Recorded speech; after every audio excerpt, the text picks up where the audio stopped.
Hi Lulu and Gaith. Mark just delivered this to me. Look how amazing Manuel looks in his full regalia with those three intense cats looking at the magpie and the finches is safely in their cage. This is ready to go. It's going to be shipped FedEx. I hope you're happy with it as much as I am. And all the labels and everything else will be inside the box.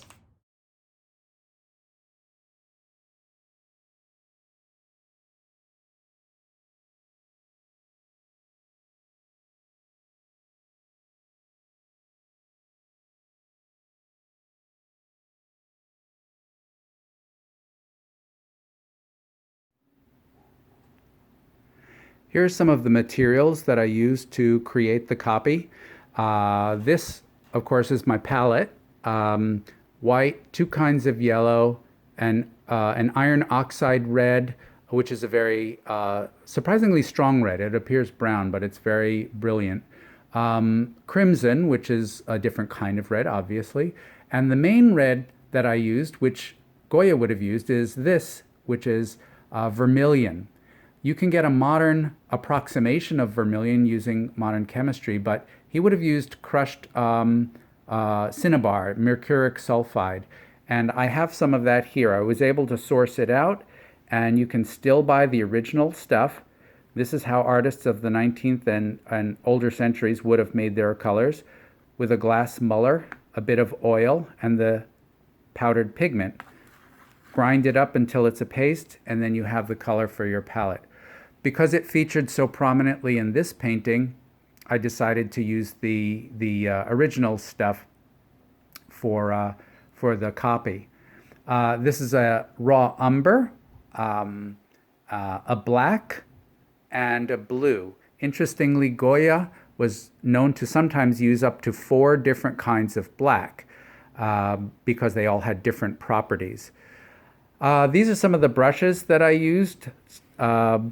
This wide one here is a fan brush, and this was used in the background of the picture when the paint was put on to kind of smooth things out and calm down some of the brush strokes. You don't want, in a portrait or a painting of any kind, some areas to take away attention from the more important areas. So you would use this to calm those areas down. Other large brushes, more normal-sized, smaller brushes for tiny details, smaller fan brush for details in the face. And this is my favorite brush. This is a liner, and I got it from a fellow who imports. He himself is from Belgium, but he imports from Brittany, France, these beautifully made brushes. Notice the very fine point on that brush. And that could be used for details such as the writing, the lace, or even fine details in the face. And the last thing is my maul stick, and this is not a brush, obviously.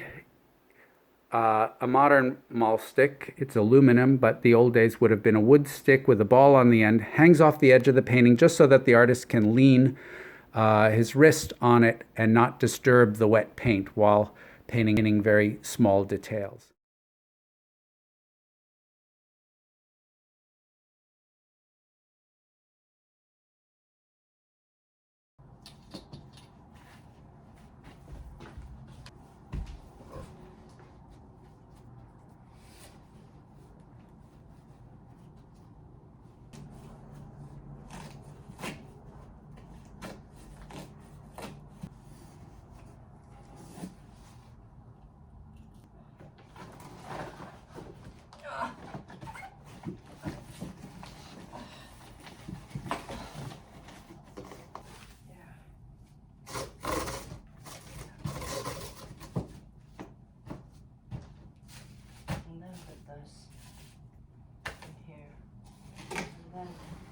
Close it up.